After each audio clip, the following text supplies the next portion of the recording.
Hello दोस्तों, आप सभी का स्वागत है हमारे YouTube channel NHV competition classes में। हम लोग आज पढ़ेंगे वर्णमाला से थ्योरी क्लासेस थे वो तो कंप्लीट कर लिए हैं, और ये क्लास जो हैं मतलब क्वेश्चन वाली क्लास, तो आज हम क्वेश्चन करेंगे और उसके आंसर करेंगे। सही, देखते हैं पहला क्वेश्चन कौन सा है। पहला क्वेश्चन देखते हैं। पहला क्वेश्चन है, पहले क्वेश्चन में कहा गया है कौन सा संयुक्त स्वर नहीं है। क्या कह रहा है क्वेश्चन कि कौन सा संयुक्त स्वर नहीं है। आप ये पढ़ा होगा, पहले पढ़ा भी चुके हैं कि संयुक्त स्वर होते कितने हैं। सही, क्या बताना है? संयुक्त स्वर, संयुक्त स्वर, संयुक्त स्वर की जिस तरीके से संयुक्त व्यंजन होते हैं उसी प्रकार के संयुक्त स्वर भी होते हैं। तो इनकी संख्या कितनी होती है? 4 होती है। संयुक्त स्वर कितने होते हैं? 4 होते हैं। कौन कौन से 4 होते हैं? एक जो होता है जिसको हम लोग कहते हैं ए होता है, आयो, ओ और औ। ये 4 क्या होते हैं? इनको संयुक्त स्वर कहा जाता है। तो पूछा गया कि कौन सा संयुक्त स्वर नहीं है। तो संयुक्त स्वर ओ बताया ही है, होता है, ए अय होता है, छाव और औ। तो कौन सा इसमें नहीं है? ये वाला नहीं है, क्योंकि ये क्या है? संयुक्त व्यंजन है। क्या है? संयुक्त व्यंजन है, ये संयुक्त स्वर नहीं है। बात समझ आ गई? क्वेश्चन नंबर अगला, क्वेश्चन नंबर अगला देखते हैं क्या कह रहा है। क्वेश्चन नंबर अगले में कह रहा है कि कौन सा वर्ण का उच्चारण कंठ नहीं है। क्या कह रहा है कि कौन सा वर्ण कंठ, मतलब कौन से वर्ण का उच्चारण कंठ नहीं है। ऑप्शन है, ऑप्शन पहले में कहा है हा, दूसरा कहा है कि वाह, तीसरा गा और चौथा हा, मतलब आहा कहा गया। तो कौन सा वर्ण उच्चारण कंठ नहीं है, मतलब किसका उच्चारण कंठ से नहीं है। तो कंठ से हा का कहाँ से होता है? तो हा का कंठ से होता है। कहाँ से? कंठ से। और हा कैसा वर्ण है? इसे ईषद व्यंजन भी कहते हैं। क्या कहते हैं? ईषद व्यंजन। और इसे काकल्य व्यंजन भी कहते हैं, काकलीय व्यंजन। और इसका एक और नाम है उष्ण व्यंजन भी कहते हैं। क्या कहते हैं? उष्ण व्यंजन। फिर इसके बाद पूछा, ये देखा जाए वा का भी उच्चारण स्थान इसका क्या होता है? दंतोष्ठ होता है। क्या होता है? दंतोष्ठ होता है। इसका क्या होता है? का वर्ग का है, तो कंठ, का वर्ग के सभी वर्ण कंठ से बोले जाते हैं। इसके बाद हा आता है, मतलब आहा आता है, ये भी कहाँ से बोला जाता है? कंठ से। ये कैसा वर्ण है? इसको क्या बोलते हैं? विसर्ग कहते हैं। क्या कहते हैं? विसर्ग कहते हैं। तो बात समझ आई? इसको क्या कहते हैं? विसर्ग कहते हैं। और ये इन विसर्ग में जो होता है अंग और आहा होता है, अंग और आहा, तो उसको क्या कहते हैं? अयोग वहा कहा जाता है। क्या? अयोग वहा कहा जाता है। बात समझ आ गई? तो कौन सा सही आंसर होगा? तो इसका सही जो आंसर होगा बी वाला बिल्कुल सही आंसर हो। क्यों?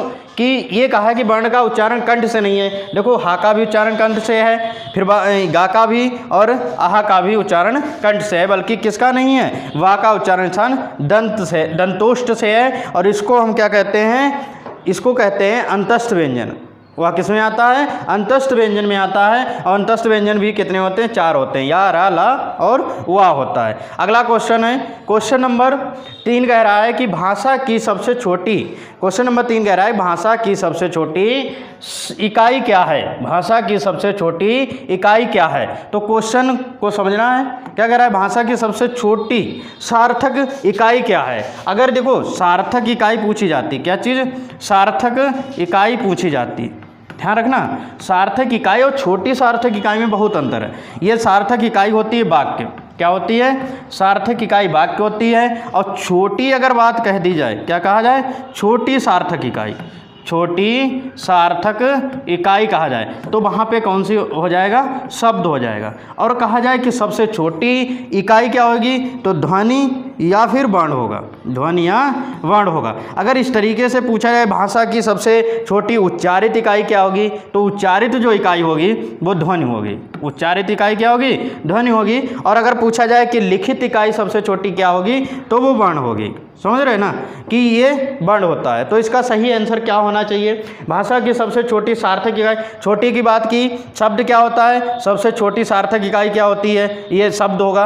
और ये ध्वनि क्या होती है? सबसे छोटी लिखित मतलब उच्चारित इकाई होती है। वर्ण क्या होती है? लिखित इकाई होती है, बाकी सार्थक इकाई होती है। तो ये वाला भी गलत है, ये गलत है, ये गलत है। आंसर कौन सा सही है? ये बिल्कुल सही आंसर है। अगला क्वेश्चन नंबर 4 क्या कह रहा है? कामता प्रसाद ने वर्णमाला में वर्णों की संख्या बताई है। कामता प्रसाद ने वर्णमाला में वर्णों की संख्या कितनी बताई है? तो इसका सही आंसर क्या होगा? इसका सही जो आंसर होगा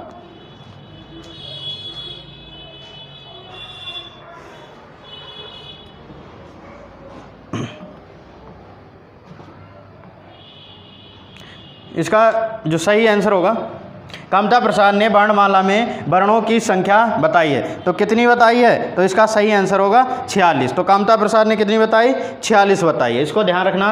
अगला क्वेश्चन है, क्वेश्चन नंबर 5 क्या कह रहा है कि गुच्छ व्यंजन कौन सा है? गुच्छ व्यंजन कौन सा है? ये पता होना चाहिए गुच्छ व्यंजन होता क्या है, तभी तो बता सकते हैं गुच्छ व्यंजन कौन सा है। तो गुच्छ व्यंजन ही संयुक्त व्यंजन कहलाता है, या संयुक्त व्यंजन को ही गुच्छ व्यंजन कहलाते हैं। संयुक्त भी मतलब एक समूह होता है, मिलन, दो का मिलन होता है, दो सब वर्णों का। तो उसी प्रकार गुच्छ भी का मतलब गुच्छे की तरह होता है। तो पूछा गया है कि गुच्छ व्यंजन कौन सा है, कौन सा है? तो इसमें देखना है,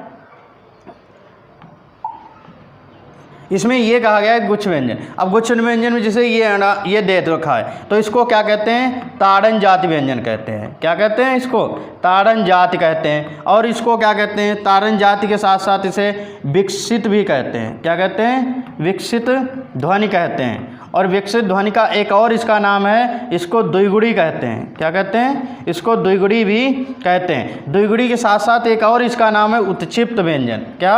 उत्क्षिप्त व्यंजन। उत्क्षिप्त व्यंजन होते कितने हैं? 2 होते हैं। एक तो ये इस तरीके से बना होता है और दूसरा किस तरीके से बना होता है? ये होता है। इन दोनों को क्या कहते हैं? द्विगुड़ी, विकसित या ताड़न जात या उत्क्षिप्त व्यंजन कहते हैं। तो क्या कहे? गुच्छ व्यंजन। तो ये वाला तो होगा नहीं। दूसरा क्या कह रहा है? सिरा। सिरा को समझना है कि सिरा क्या है? संयुक्त व्यंजन है। सिरा कैसा है? संयुक्त व्यंजन। और एक बात समझ चुके हैं कि गुच्छ व्यंजन ही संयुक्त व्यंजन होते हैं। गुच्छ व्यंजन ही संयुक्त व्यंजन होते हैं। संयुक्त व्यंजन कितने होते हैं? 4 होते हैं। संयुक्त व्यंजन कितने होते हैं? 4 होते हैं। कौन कौन से?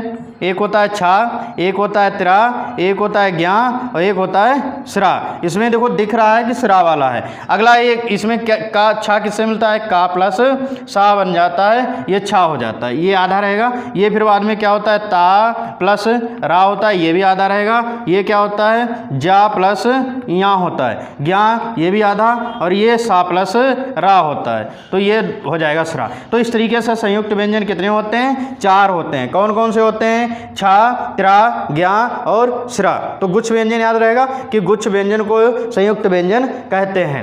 अगला ये समझना है कि ये अव क्या है।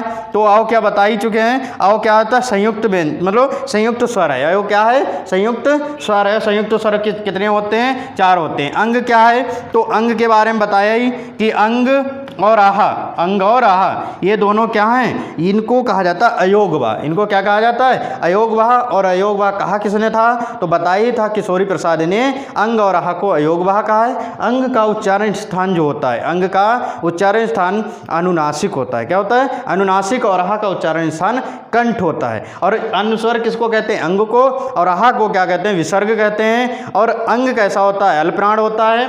और आहा कैसा होता है? महाप्राण होता है। और एक बात और समझ लेना कि अंग और आहा दोनों सघोष होते हैं और सभी स्वर भी सघोष होते हैं। एक सिर्फ ऋ होती है जो अघोष होती है। क्वेश्चन नंबर 6 कह रहा है अंग और आहा को किसने अयोगवाह कहा? अभी बताया बिल्कुल। अंग और आहा को किसने अयोगवाह कहा है? तो समझो शिव प्रसाद ने, दूसरा गोरख प्रसाद, तीसरा किशोरी दास, चौथा कोई नहीं। तो इसका सही आंसर बताओ क्या होगा? पहला ऑप्शन है कि शिव प्रसाद, दूसरा मतलब गोरख प्रसाद, तीसरा किशोरी दास और चौथा कोई नहीं। तो इसका सही आंसर क्या होगा? किशोरी दास। अच्छा, ये शिव प्रसाद ने क्या कहा था? शिव प्रसाद ने कहा था कि जैसे स्पर्शी व्यंजन होते हैं, स्पर्शी व्यंजन कितने होते हैं? स्पर्शी व्यंजन 25 होते हैं। और प्रत्येक वर्ग मतलब प्रत्येक वर्ग होता है और प्रत्येक वर्ग में 5 अक्षर होते हैं। तो 5 अक्षर जो होते हैं प्रत्येक वर्ग में, तो पंचमा जो अक्षर होता है, पंचमा अक्षर कौन सा? पंचमा अक्षर। पंचमा अक्षर।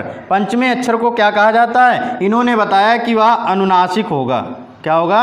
अनुनासिक होगा। ये किसने बताया था? ये शिव प्रसाद ने कहा था। अगला क्या? गोरख प्रसाद ने। गोरख प्रसाद ने क्या कहा था कि जब हम व्यंजन से मात्रा को अलग करेंगे, बात को समझना, कि जब व्यंजन से मात्रा को अलग करेंगे तो अपनी की दाईं तरफ इसका उच्चारण होगा। जैसे हमने लिखा है राम से, क्या लिखा है? राम। तो रा से इस तरीके से तोड़ेंगे, रा, फिर बाद में क्या हो जाएगा?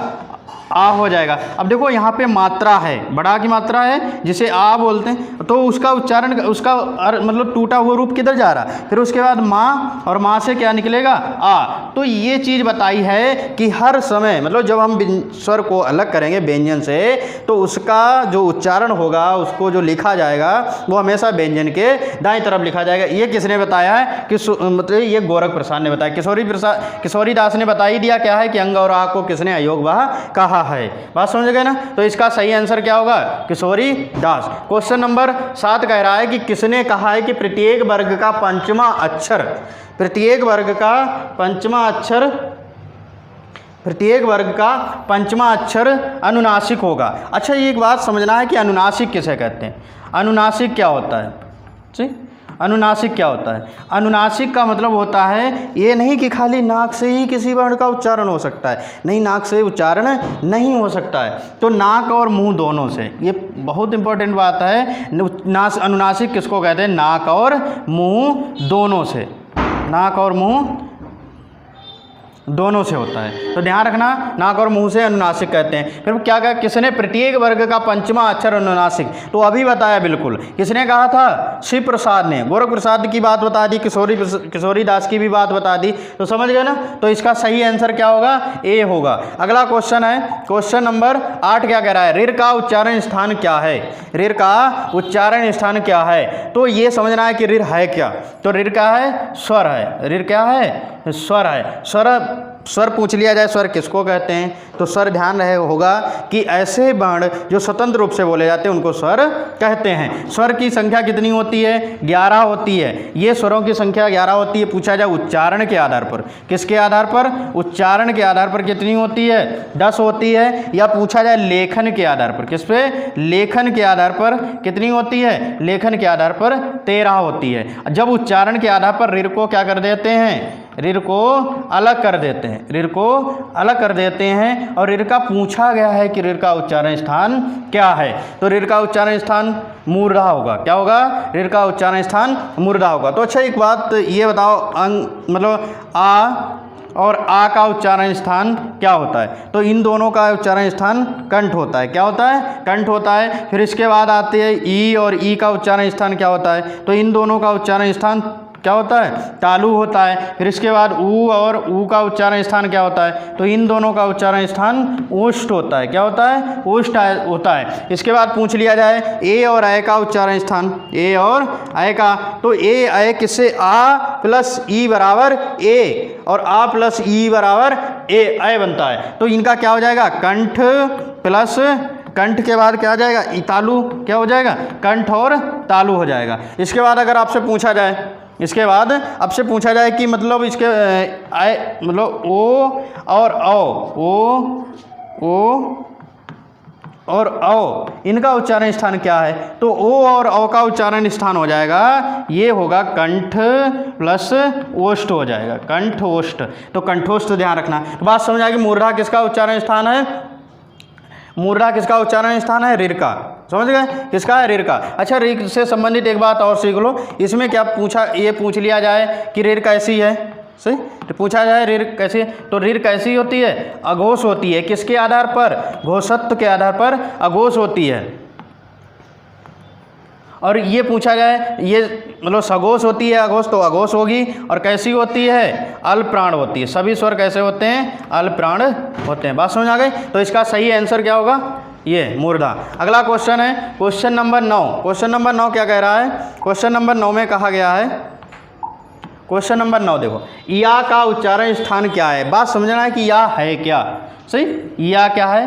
तो या को अंतस्थ व्यंजन कहते हैं। क्या कहते हैं? अंतस्थ व्यंजन कहते हैं। तो अंतस्थ व्यंजन कितने होते हैं? 4 होते हैं। कौन कौन से होते हैं? एक या होता है, रा होता है, ला होता है और वाह होता है। समझ रहे कि नहीं? या, रा, ला और वाह होता है। तो पूछा जाए ये घोषत्व के आधार पर बताया कि घोषत्व के आधार पर कितने प्रकार के होते हैं? 2 प्रकार के, अघोष और सघोष होता है। तो इसको क्या ये सभी कैसे होते हैं? सघोष होते हैं। सभी कैसे होते हैं? सघोष होते हैं। उसके बाद पूछा जाए या, रा, ला, वाह प्राणत्व के आधार पर कैसे होते हैं? तो सभी अल्प प्राण होते हैं। कैसे होते हैं? अल्प प्राण होते हैं। याद रखना कि कैसे होते हैं? अल्प प्राण। फिर पूछा जाए या का उच्चारण स्थान क्या होता है? तो या का उच्चारण स्थान तालु होता है। क्या होता है? तालु होता है। रा का उच्चारण स्थान पूछा जाए, किसका? रा का उच्चारण स्थान। तो जो रा का उच्चारण स्थान होता है, ध्यान रखना, रा का उच्चारण स्थान जो होगा वो वत्सर्य होगा। क्या होगा? वत्सर्य होगा। इसके बाद ला का उच्चारण स्थान क्या होगा? वत्सर्य होगा।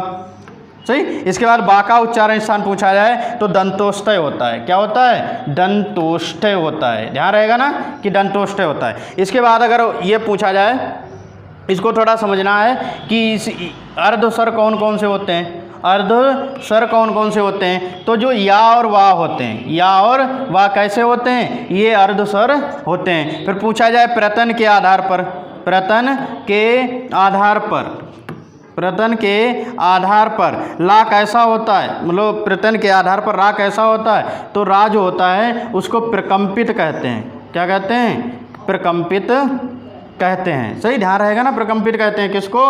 रा को कहते हैं। फिर पूछा जाए कि पार्श्विक वर्ण कौन सा है? तो क्या कहा जाए? पार्श्विक वर्ण कौन सा होता है? तो पार्श्विक वर्ण ला होता है। कौन सा होता है? ला होता है। फिर पूछा जाए आपसे कि प्रकंपित हो गया, पार्श्विक हो गया, लुंठित क्या होता है? लुंठित कौन सा होता है? तो लुंठित क्या होता है? रा होता है। तो लुंठित और प्रकंपित याद रखना क्या होता है? रा होता है। बात समझ आ गई? तो इसका सही आंसर होगा या का उच्चारण स्थान क्या होगा? तो बताया है कि या का उच्चारण स्थान तालु होगा। तो बिल्कुल सही आंसर कौन सा होगा? तालु होगा। मूर्धा का रीरी बता दिया था। ओष्ठ कौन से? आ होते हैं और विसर्ग मतलब जो आ होते हैं वो ओष्ठ से बोले जाते हैं। कंठ प्रत्येक वर्ग का पहला अक्षर जो मतलब का वर्ग होता है वो कंठ से बोला जाता है। क्वेश्चन नंबर अगला है, क्वेश्चन नंबर 10 कह रहा है कि कौन सा वर्ण महाप्राण नहीं है? समझना है कि कौन सा वर्ण महाप्राण नहीं। बताओ इसका आंसर सही क्या होगा? हा, दूसरा है अड़ा, तीसरा मतलब सी ऑप्शन है आहा, और जो डी ऑप्शन है वहाँ मतलब यहाँ जिसे द्विगुड़ी कहते हैं। सही, अड़ा होता है। तो इसको समझना है कि हा का हा होता क्या है? ये हा का उच्चारण स्थान देखो कहाँ से बोला गया था? कंठ से। सही, कंठ से होता है। इसे काकल्य व्यंजन भी कहते हैं। ये बातें पढ़ाई चुके हैं। हमें देखना है महाप्राण के आधार पर, किसके? महाप्राण या अल्पप्राण। तो सभी देखो ये चीज़ समझनी थी कि जितने भी ईषद व्यंजन हैं, क्या है? ईषद व्यंजन या ऊष्ण व्यंजन, ईषद और ऊष्ण व्यंजन सभी कैसे होते हैं? महाप्राण होते हैं। सही, महाप्राण होते हैं। और कैसे होते हैं? अघोष होते हैं। कैसे होते हैं? अघोष होते हैं। अघोष सिर्फ हा होता है जो अघोष नहीं बल्कि सघोष होता है। समझ रहे कि नहीं? ये सघोष होता है। अगली बात समझना है, ये इसको समझना है ये कि इसका क्या होता है कि ये होता है टा वर्ग का। किस वर्ग का? टा वर्ग का पंचमा अक्षर होता है। किस वर्ग का? टा वर्ग का पंचमा अक्षर होता है। और किसने बताया था? शिव प्रसाद ने कहा था कि प्रत्येक वर्ग का, स्पर्शी व्यंजन के प्रत्येक वर्ग का पांचवा अक्षर कैसा होना चाहिए? अनुनासिक होगा। सही, समझ गए? ये कंठ क्या होता है? सही, इसका जो उच्चारण स्थान कहाँ से होगा? अनुनासिक होगा। क्या होगा? अनुनासिक होगा। ध्यान रखना, अनुनासिक होगा। इसका क्या हो जाएगा? कंठ हो जाएगा। इसको क्या कहते हैं? विसर्ग कहते हैं। और ये किसका ही है भाग है? तो अयोग वाह का है। किसका? अयोग वाह का। इसके बाद ये आता है तो ये भी क्या होगा? अनुनासिक होगा। क्या होगा? अनुनासिक होगा। क्वेश्चन क्या कह रहा है कि कौन सा वर्ण महाप्राण नहीं है? ये वाला कैसा है?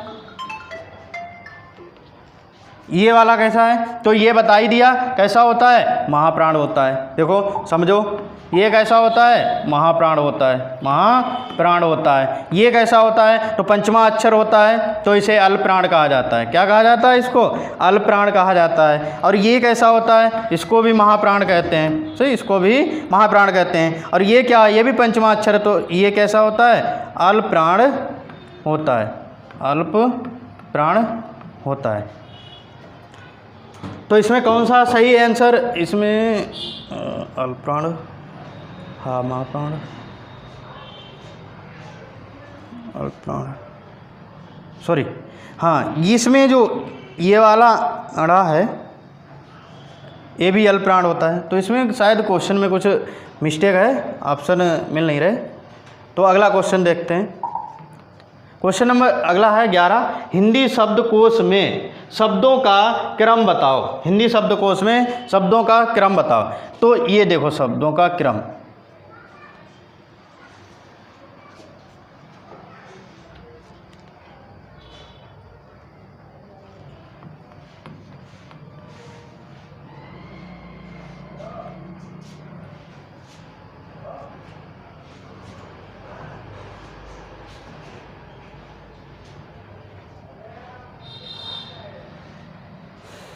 इसको क्रम को देखो। सबसे पहले ये इन चीज़ों को समझना है, ये सा है, ये वाह है, और ये ज्ञा है, और ये माँ है। तो देखो कैसे होगा। तो ये जैसे ज्ञा क्या होता है, का जा प्लस यहाँ होता है, जा प्लस यहाँ होता है, ये माँ हो गया, सही, ये वाह हो गया, और ये क्या हो गया, सा हो गया। अब इसमें पहले समझना है, पहले कौन सा आता है। तो क्या माँ पहले आता है, चा छा जा, तो ये वाला पहले आ जाता। तो पहले सा वाला देखते हैं, ये वाला सा मिल रहा है और ये वाला मिल रहा है, तो ये दोनों ऑप्शन कट गए। फिर इसके बाद ये इसको समझो कि यहाँ पे सा है, यहाँ पे बा है, यहाँ पे माँ है, तो ये दोनों बाद में आते हैं। इससे पहले कौन सा आता है, माँ आता है। तो इसको समझो कौन सा है, दा है, तो ये वाला दा मिल गया, तो ये वाला भी ऑप्शन कट गया। तो इसका सही आंसर क्या हो जाएगा, सी वाला बिल्कुल सही आंसर होगा। अब इसके बाद सा पहले, अब इसमें कौन सा आ जाएगा, ये वाला आ जाएगा। ओ सा,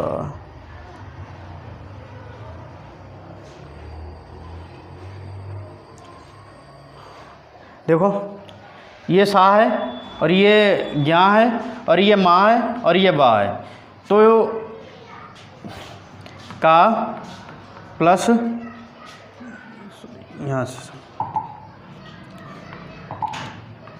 सा, ये हो जाएगा जा प्लस यहाँ, और ये हो जाएगा माँ, और ये हो जाएगा बा।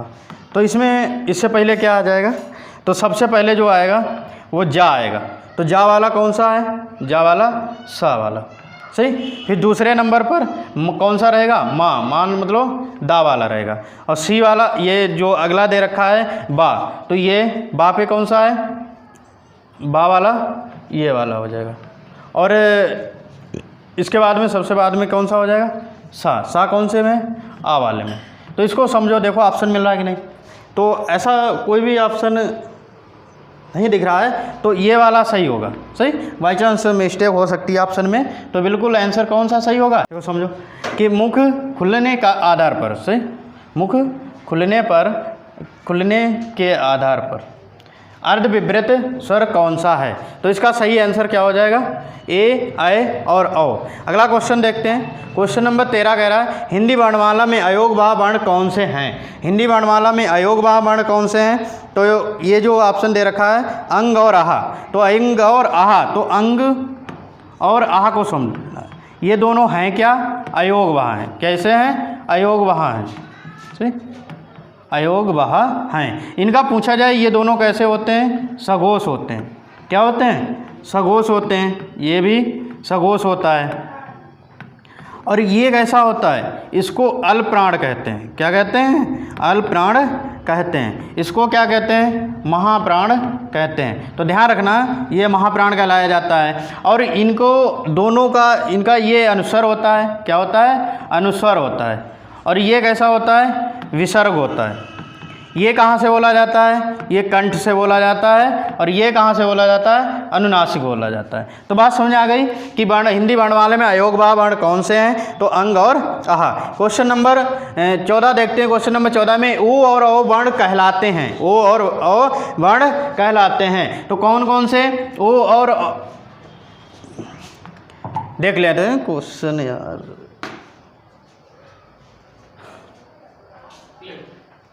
चलें ना, सही।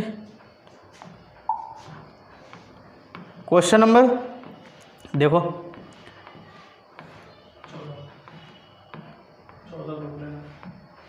सही, क्वेश्चन नंबर 14 था। इसमें कहा गया था ओ और औ वर्ण कहलाते हैं। क्या कहलाते हैं, दंतोष्टय दूसरा है कंठ तालव्य, सी कंठोष्ठ और चौथा है नासिक। तो समझना ओ और औ होते क्या हैं, तो इनको हम क्या कहते हैं, संयुक्त स्वर कहते हैं। क्या कहते हैं, संयुक्त स्वर कहते हैं। इनकी संख्या कितनी होती है, 4 होती है।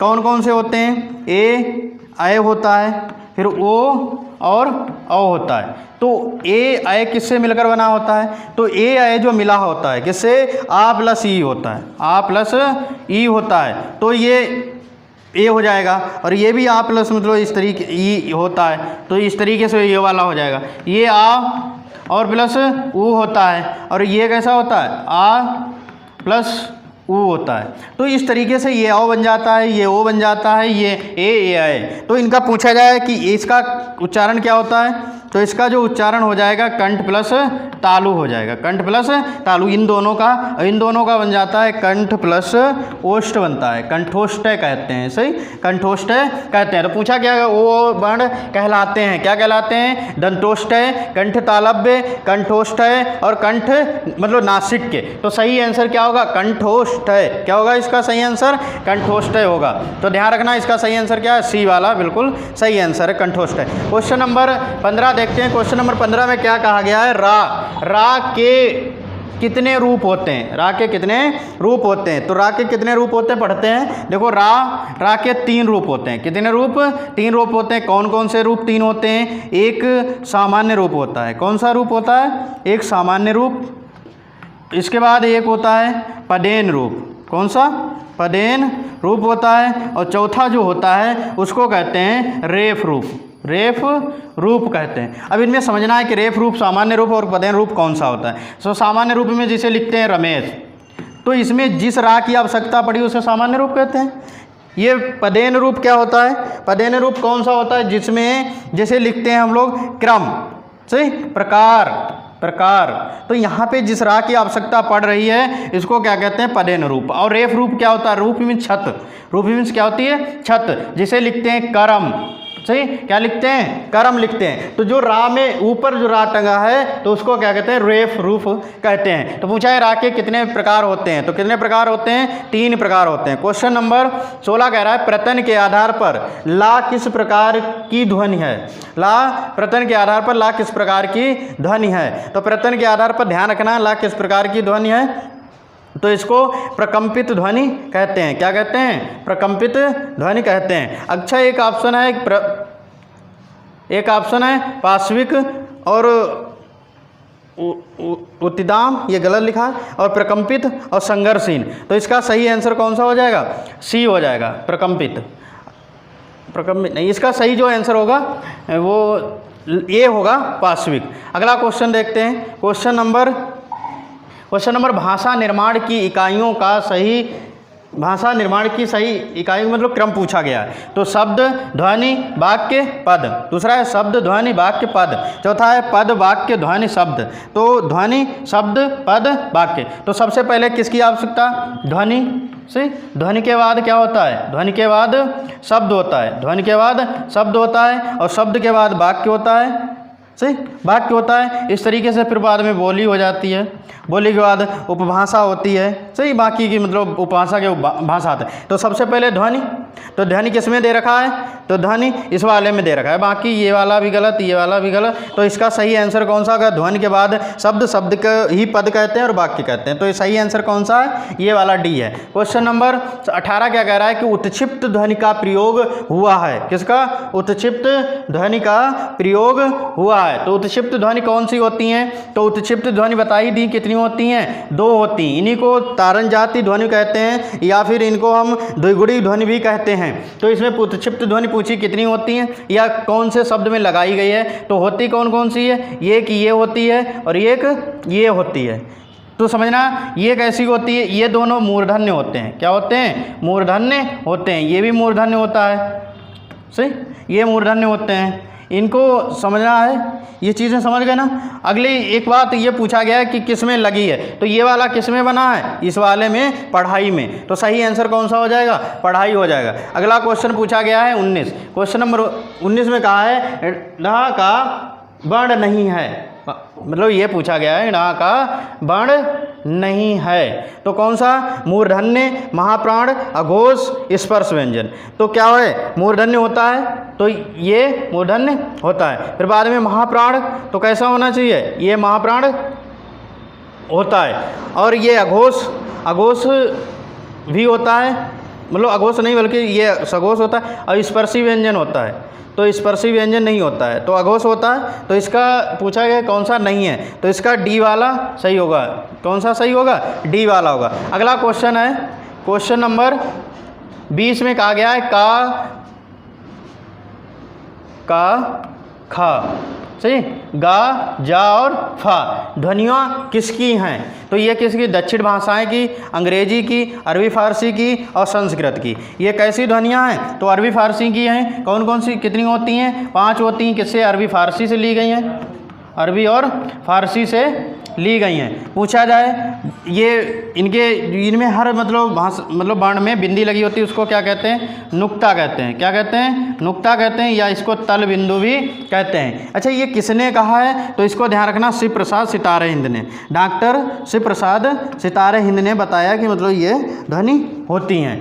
ये समझ गए ना, नवीन ध्वनियाँ, इसे आगत ध्वनियाँ भी कहते हैं। क्वेश्चन नंबर ये 20 हो चुके, देख सकते हैं, इसमें खा लिखा है। और ये नवीन ध्वनियाँ, इनको पूछी जाए किस भाषा की होती हैं? अरबी और फारसी भाषा की होती हैं। तो कितनी होती हैं? 5 होती हैं। और इनको इस तरीके से देखना, और अगर सही लगी हो वीडियो, मतलब अच्छी लगी हो, तो कमेंट करें और शेयर करें और सब्सक्राइब करें। और जो भी मतलब डाउट रहे हों तो वो अपने कमेंट बॉक्स में बोलें।